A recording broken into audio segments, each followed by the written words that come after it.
दोस्तों, मेरे चैनल में आपका स्वागत है और आज हम बात करने वाले हैं Nest.js और LangChain LangGraph। जी हाँ, इस वीडियो में और आगे के कुछ वीडियोस में मैं आपको दिखाने वाला हूं कैसे हम इस Node.js फ्रेमवर्क Nest.js के साथ LangChain और LangGraph को यूज करेंगे एक एजेंटिक वर्कफ्लो बनाने के लिए। एग्जाम्पल के तौर पे मैं एक चैटबॉट बनाने वाला हूं और इस वीडियो में मैं आपको दिखाऊंगा कैसे हम Nest.js के काफ़ी सारे कोर फीचर्स जो हमें मॉड्यूलर कोड लिखने में हेल्प करता है, for example dependency injection, code modularity, queues, jobs और काफ़ी सारी चीज़ें जो एक एजेंटिक वर्कफ्लो को लगेगा, हमें Nest.js ऑलरेडी देता है और इनके यूज से हम कैसे हमारा एजेंटिक वर्कफ्लो बनाएंगे। इस वीडियो को बनाने के लिए मैंने ऑलरेडी कुछ APIs क्रिएट करके रखे हैं इस कोड बेस में, जिसमें से एक है ये question/ask। हम देखेंगे इस वीडियो में कैसे हम एक पूरा ग्राफ बनाते हैं जिसमें कि इंटेंट डिटेक्शन है, अलग अलग नोड्स हैं, राउटिंग होगा, एजेस हैं और आगे चल के हम टूल कॉलिंग और भी बहुत सारे कोर फंक्शनैलिटीज एजेंटिक वर्कफ्लो के देखेंगे। तो अगर आपको ये चीज़ें इंटरेस्टिंग लगती हैं तो चलिए इस कोर्स के इस पहले वीडियो में जाते हैं और देखते हैं कि ये चीज़ें कैसे बनाई जाती हैं। तो दोस्तों, कोई भी एजेंटिक वर्कफ्लो बनाने के लिए हमें एक LLM मॉडल की ज़रूरत तो हमेशा पड़ती है।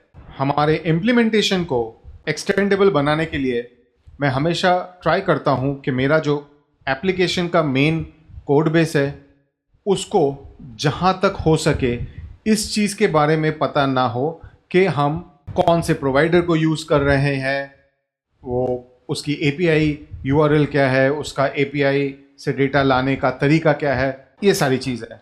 क्योंकि अगर मेरे मेन कोड बेस में, मेरे बिजनेस लॉजिक में अगर API के कनेक्शन के डिटेल्स भी हैं तो ये एक बहुत ही क्लोज्ड आर्किटेक्चर हो गया। यहाँ पे आपके मेन बिजनेस लॉजिक के साथ इंटीग्रेशन की कपलिंग हो चुकी है और कल को अगर आपको ये चीज़ को डीकपल करना है या फिर आपको एक प्रोवाइडर से दूसरे प्रोवाइडर पे जाना है तो आपको काफ़ी सारे कोड में चेंजेस करने पड़ेंगे। लेकिन इस तरीके से एक इंटरफेस के थ्रू मैंने एक कॉन्ट्रैक्ट डिफाइन किया। मैंने कहा इस इंटरफेस में एक गेट मॉडल मेथड है और एक आस्क है। दूसरा ये एक टोकन है एक्सपोर्ट कांस्टेंट LLM सर्विस, जो कि हमें इस टोकन को इंजेक्ट करने देगा। अब Nest.js में होता यह है कि मैंने इस module.ts में ये कॉन्फ़िगर किया है कि प्रोवाइडर्स के थ्रू अगर कोई भी इस चीज़ को इंजेक्ट करने की कोशिश कर रहा है या रिक्वेस्ट कर रहा है तो हम उसे देंगे ओपन राउटर LLM सर्विस का एक instance. Open router LLM service अगर आप देखेंगे तो वो उस LLM इंटरफेस को इम्प्लीमेंट करता है, जिसका मतलब ये हुआ कि हमें इस कॉन्ट्रैक्ट के बदौलत एक गेट मॉडल का मेथड और एक आस्क मेथड मिलेगा। ठीक है, तो हमने यहाँ पे डिफाइन कर दिया और हम यहाँ पे ये LLM सर्विस को एक्सपोर्ट करते हैं। इसके वजह से दूसरे मॉड्यूल्स इस टोकन को यूज कर सकते हैं, उसको इंजेक्ट कर सकते हैं। तो चलिए अब देखते हैं ओपन राउटर LLM सर्विस के अंदर हमने क्या किया है। तो जैसा कि मैंने आपको कहा, open router LLM service implement करता है LLM सर्विस को। इसके अंदर एक प्राइवेट वेरिएबल है मॉडल। उसके बाद मैंने कंस्ट्रक्टर में मेरा कॉन्फिग सर्विस इंटीग्रेट नहीं इंजेक्ट किया है और LangFuse सर्विस को इंजेक्ट किया है। कॉन्फिग सर्विस मुझे चाहिए था क्योंकि अगर आप देखें तो मॉडल का इंस्टेंस क्रिएट करने के टाइम पे मैंने कॉन्फिग सर्विस को यूज़ किया। वहाँ से मैंने API की लिया, मॉडल लिया, बेस URL लिया और LangFuse की जो सर्विस है वो मैंने यूज़ किया है ऑब्जर्वेबिलिटी के लिए। ऑब्जर्वेबिलिटी मैं आपको एक अलग वीडियो में समझाऊंगा मैंने इसको किस तरीके से कॉन्फ़िगर किया, बट अब अभी के लिए सिर्फ इतना समझिए कि ऑब्जर्वेबिलिटी की वजह से मैं अपने कोई भी LLM कॉल को ट्रेस कर सकता हूँ, उसमें क्या डेटा जा रहा है देख सकता हूँ, क्या डेटा आ रहा है वो भी देख सकता हूँ और काफ़ी सारी चीज़ें मुझे एज इंफॉर्मेशन मिल जाता है ना। चलिए, तो ये तो हुआ हमारे मॉडल का कॉन्फ़िगरेशन। फिर ये एक गेटर है जिससे मैं मॉडल का इंस्टेंस लेता हूँ और एक आस्क क्वेश्चन। ये एक वन ऑफ मेथड है, यहाँ पे कॉन्टेक्स्ट वगैरह कुछ नहीं है, आपको सारी चीज़ें मॉडल को देनी पड़ेंगी तभी जाके वो आंसर करेगा और इसमें मेमोरी, चेक पॉइंटर्स, एवरीथिंग कुछ नहीं है। ठीक है, तो ये हो गया। अब हम देखेंगे हमने कैसे अपने वर्कफ्लो को कॉन्फ़िगर किया है। तो सबसे पहले मैं चला जाता हूँ जारविस सर्विस के अंदर। अगर हम इधर जाएं तो ये Jarvis service implements on module init, ये एक इंटरफेस है जो कि हमें नेक्स्ट.जेएस से मिलता है। ये मॉड्यूल जब भी इनिशियलाइज होता है तब हमें कुछ बिहेवियर्स पे काम करना था, इसके वजह से मैंने इस इंटरफेस को इम्प्लीमेंट किया है। हम नीचे देखेंगे उसकी ज़रूरत क्या पड़ी। बाकी हमारे पास एक ग्राफ का प्राइवेट वेरिएबल है। उसके बाद है मेरे पास एक चेक पॉइंटर जो कि हमारा पोस्टग्रेस का चेक पॉइंटर सेवर है। अब हम कंस्ट्रक्टर पे चले आते हैं। देखिए यहाँ पे मैंने एलएलएम सर्विस को इंजेक्ट किया, ये एक टोकन है तो इसीलिए हमें ये टोकन यहाँ पे मिल रहा है। हमने मॉड्यूल में डिफाइन किया था कि जो भी एलएलएम सर्विस को इंजेक्ट करने की कोशिश करेगा हमें ओपन राउटर एलएलएम सर्विस मिल जाएगा। इसका मतलब है कि यहाँ पे मुझे एलएलएम सर्विस में ओपन राउटर एलएलएम सर्विस का एक इंस्टेंस मिल रहा है और यहाँ पे मुझे कॉन्फिग सर्विस भी मिल रहा है। बाकी मैंने कॉन्फिग सर्विस से पहले एक डेटाबेस का कनेक्शन स्ट्रिंग बना लिया, फिर मैंने चेक पॉइंटर को postgresaver.fromConnectionString मैंने डेटाबेस का कनेक्शन स्ट्रिंग दे दिया। इसके वजह से क्या होता है कि मेरा जो चेक पॉइंटर है उसका एक इंस्टेंस मुझे कंस्ट्रक्टर में बना के मिल गया। अब आता है on module init. On module init एक ऐसा मेथड है जो कि मॉड्यूल जब इंस्टेंशिएट होता है तब वो हर बार चलेगा। तो मैंने सबसे पहले क्या किया, मैंने चेक पॉइंटर का सेटअप मेथड कॉल किया। ये जो सेटअप मेथड है, अगर हम इसका डॉक्यूमेंटेशन पढ़ें तो ये कहेगा कि this method creates the necessary tables in Postgres database if they don't already exist and runs database migration. It must be called directly by the user the first time checkpointer is used. इसका मतलब ये है कि ये जो method है ये हम इसको कॉल कर रहे हैं, ये चेक करता है कि माइग्रेशंस रन करने हैं कि नहीं, डेटाबेस में वो टेबल है कि नहीं। अगर है तो वो कुछ नहीं करेगा, बट अगर नहीं है तो हमें कुछ टेबल्स बना के देता है। जैसे कि अगर मैं यहाँ पे जाऊँ तो checkpointer blobs, checkpointer migrations, checkpoint writes, काफ़ी सारी चीज़ें हैं, एंड चेक पॉइंट्स। ठीक है, ये LangChain अपने खुद के तरीके से डेटा इसमें मैनेज करता है। मैं आपको सजेस्ट करूंगा कि आप इस डेटा को यूज़ ना करें। इसमें काफ़ी सारे डेटा पॉइंट्स रहते ज़रूर हैं, बट ये हिस्टोरिकल डेटा या ऐसी चीज़ों के लिए नहीं है। अगर आपको वो चीज़ करना है तो मैंने अलग से कॉन्वर्सेशन के टेबल्स बना के रखे हैं जो कि हम बाद में देखेंगे। अभी मैं यहाँ पे आपको सिर्फ ग्राफ का सेटअप दिखा रहा हूँ। ठीक है, तो यहाँ पे मैंने चेक पॉइंटर का सेटअप कर लिया। उसके बाद हम आते हैं ग्राफ को इंस्टेंशिएट करने के लिए। ये जो हमने प्राइवेट वेरिएबल यहाँ पे रखा था, सो दैट वेरिएबल हमने यहाँ पे इंस्टेंशिएट किया, this graph equals build Jarvis graph. हम उस पे एलएलएम सर्विस जो हमने यहाँ पे इंजेक्ट किया है उसका गेट मॉडल को कॉल कर रहे हैं।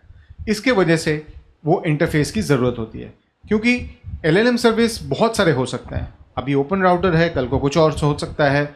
मैं इस मेथड को बेझिझक इसीलिए कॉल कर सकता हूं क्योंकि मुझे पता है कि ये इंटरफेस में ये मेथड का इम्प्लीमेंटेशन होगा ही। ठीक है, तो मैंने ये ग्राफ को ये मॉडल भेज दिया, ये चेक पॉइंटर भेज दिया, और उसके बाद ये थोड़ा सा ना जो आपका ग्राफ है उसका अगर आपको एक डायग्राम देखना रहता है तो ये कुछ कोड है जो मैंने लिख के रखा है। बाय डिफ़ॉल्ट फॉल्स रहता है, जब मुझे वो इमेज चाहिए रहता है मैं इसे ट्रू करके इमेज बना लेता हूँ। देखिए मैं आपको दिखाता हूँ, ये मेरा इमेज है और इस तरीके का कुछ मेरा ग्राफ है। स्टार्ट राउटर, हम इस पे डिटेल में देखेंगे। राउटर के आंसर के बेसिस पे अगर आंसर है क्वेश्चन तो कुछ और होगा, और अगर जोक है तो कुछ और होगा, है ना। तो ये हमारा इमेज बन गया। ग्राफ के अंदर है एक रन। ये जो रन है ये इनपुट लेता है स्ट्रिंग थ्रेड आईडी, यानी कि हमारा कॉन्वर्सेशन जो है उसका थ्रेड, और हमारे ग्राफ को थोड़ा हिस्ट्री देने के लिए ये हमारे पास एक एरे ऑफ बेस मैसेज या मैसेजेस हैं। और यहाँ पे मैं ज़्यादा कुछ नहीं करता, सिर्फ ग्राफ को इन्वोक करता हूँ। इनपुट यानी यूज़र का जो क्वेरी या क्वेश्चन है वो डालता हूँ, हिस्ट्री डालता हूँ, और कॉन्फ़िगरेबल में ये जो कॉन्फ़िगरेशन है इन्वोक में, इसमें मैं पास करता हूँ थ्रेड आईडी। और इस थ्रेड आईडी के बेसिस पे क्या करेगा, LangChain जो है वो डेटाबेस में जाके उस थ्रेड आईडी के बेसिस पे जो भी डेटा उसे लेना है वो ले लेगा। ठीक है, एंड फाइनली रिजल्ट का जो भी आउटपुट है वो हमें यहाँ पे मिल जाता है। तो ये हुआ हमारा ग्राफ है उसका सर्विस, और अदर जो पूरा एजेंट वर्कफ्लो है उसका सर्विस। इस सर्विस को ज़रूरत पड़ती है एक स्टेट की, बट उसके पहले एक्चुअली मैं आपको हमने जो ग्राफ बनाया ना, इस ग्राफ के इम्प्लीमेंटेशन के बारे में बताता हूँ। चलिए ये देखिए, ये मेरा graph.ts, ठीक है।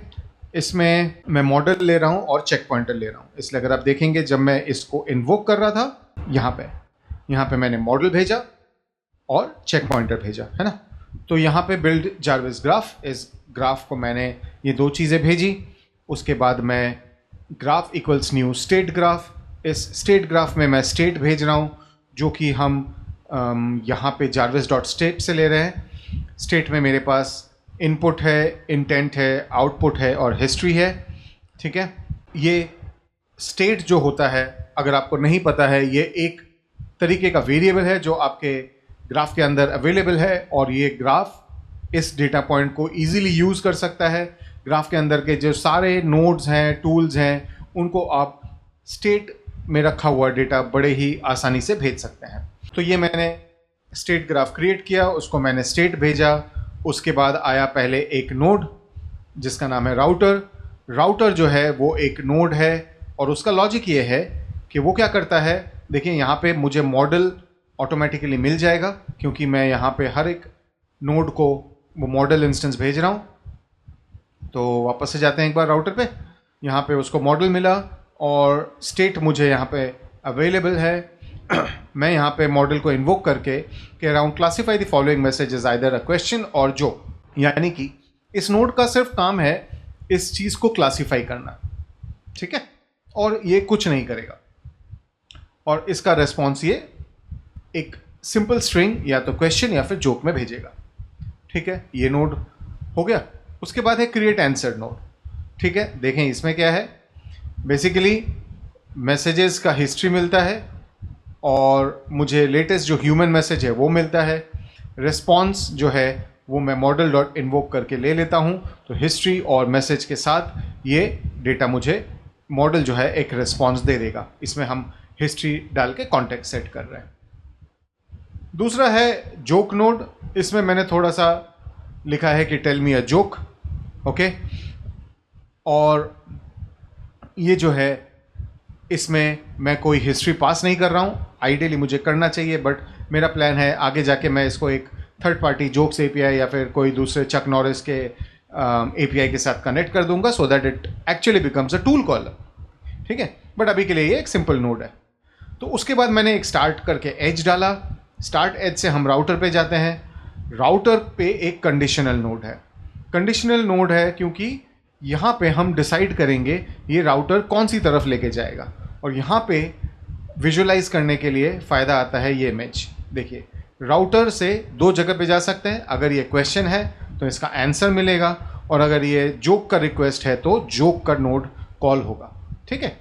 ये एज हमेशा इस तरीके से रिटर्न आउटपुट करता है। ये स्टेट को चेक करेगा, स्टेट में इंटेंट क्या है, और उसके बेसिस पे या तो वो आंसर वाले एज पे जाएगा या फिर जोक के एज पे जाएगा, और उसके बाद वो एंड कर देगा।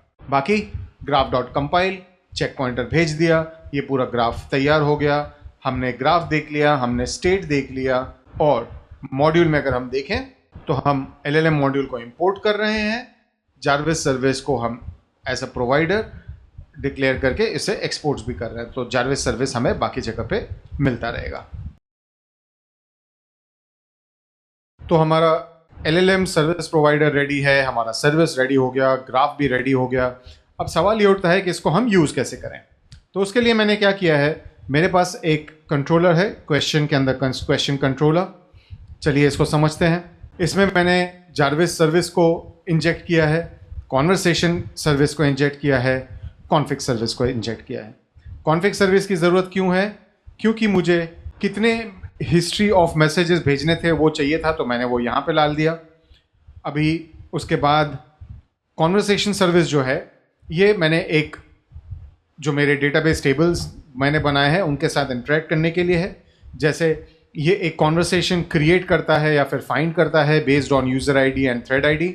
अगर वो उसे एक थ्रेड आईडी मिल जाता है तो वो रिटर्न करेगा, बट अगर उससे वो थ्रेड आईडी नहीं मिलता है तो वो एक नया थ्रेड आईडी क्रिएट करेगा। इसके बाद मेरे पास एक सेव मैसेज का मेथड है जहाँ पे मैं कॉन्वर्सेशन आईडी, रोल आईडी और कंटेंट के बेसिस पे इसको यहाँ पे सेव कर देता हूँ। और एक है गेट हिस्ट्री।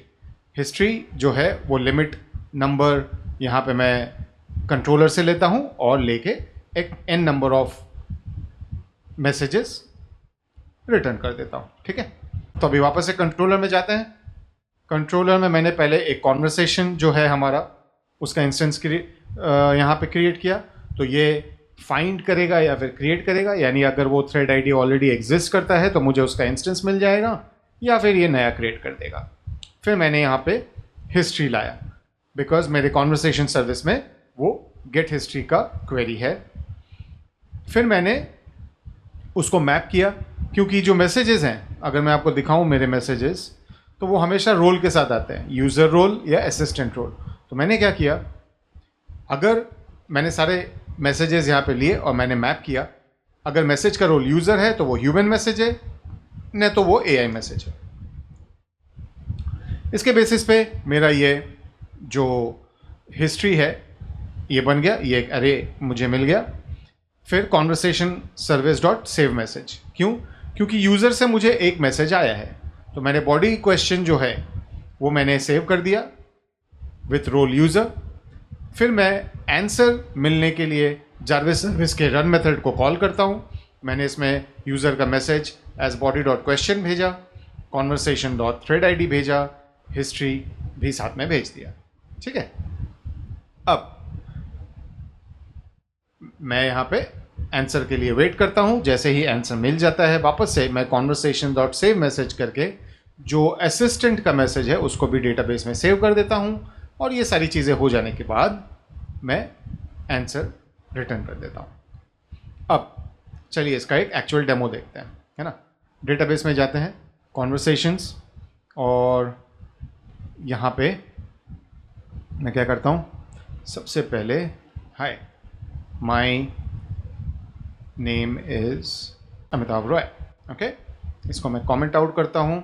यहाँ पे मैं थ्रेड आईडी नहीं भेज रहा हूँ, तो इससे ये होगा कि एपीआई कॉल हुआ और ये थ्रेड आईडी मुझे मिल गया। ठीक है, ये थ्रेड आईडी मैं इधर डाल दूंगा, क्योंकि ये कॉन्वर्सेशन जब मुझे कंटिन्यू करना है तो मुझे वो थ्रेड आईडी भेजना पड़ेगा। क्यों? चलिए यहाँ पे ये कॉमा ले क्यों नहीं रहा है, पहले देख लेते हैं डेटाबेस में क्या हुआ। देखिए कॉन्वर्सेशंस के टेबल में एक नया कॉन्वर्सेशन आया एंड इसकी आईडी है 5। मैसेजेस में जाते हैं, यहाँ पे पहले आया my name is Amitabh Roy, यहाँ पे असिस्टेंट का जो आंसर है वो आया।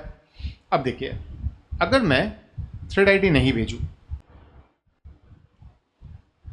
एक क्वेश्चन पूछा, I am sorry but I don't have the information, how can I assist you today, यानी कि इसके पास क्योंकि हिस्ट्री नहीं था ये कुछ नहीं कर पाया। अब अगर मैं थ्रेड आईडी भेजता हूं, सेम क्वेश्चन, बट वो मुझे जवाब ला के देता है। क्यों? क्योंकि यहाँ पे मैंने हिस्ट्री भेजा, थ्रेड आईडी के वजह से वो यहाँ पे जाके जो हिस्ट्री है उसमें पहले के मैसेजेस को वो पुल करेगा और फिर उसके बेसिस पे वो उसे कॉन्टेक्स्ट में भेजेगा और एलएलएम मॉडल को पता चलेगा कि ठीक है, कॉन्वर्सेशन में इस इंसान ने बताया था कि उसका नाम अमिताभ रॉय है और उसने क्या किया, यूजिंग दैट कॉन्टेक्स्ट मुझे जवाब दिया कि हाँ तुम्हारा नाम अमिताभ रॉय है।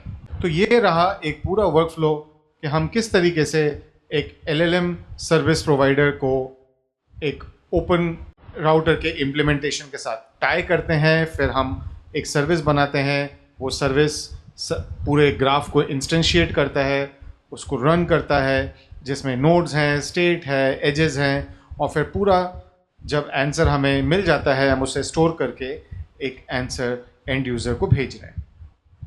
तो ये था Node.js में हमारा एजेंटिक जो स्टेट ग्राफ। ओके, मैं पाइथन में ये चीज़ काफ़ी दिन से कर रहा था, बट मुझे लगा कि चलो Nest.js में भी इसको इम्प्लीमेंट करके देखते हैं, क्योंकि नोड का ये फ्रेमवर्क मेरे लिए बहुत ही एक प्रेफर्ड फ्रेमवर्क है। इसमें मुझे काम करने को अच्छा लगता है और मुझे देखना था कि इस इकोसिस्टम में मैं ये वर्कफ्लोज कैसे बना सकता हूँ। आगे के वीडियोस में मैं और भी काफ़ी सारी चीज़ें लाने वाला हूँ, जैसे ऑब्जर्वेबिलिटी कैसे लाएं, टूल कॉल्स कैसे करें, वगैरह वगैरह। तो तब तक के लिए, तो आगे के वीडियोस के लिए आपसे फिर मिलूँगा। अगर आपको कोई सवाल है तो कमेंट में ज़रूर पूछें। अगर आपको ये वीडियो अच्छा लगा तो लाइक करें, मेरे चैनल को सब्सक्राइब ज़रूर करें।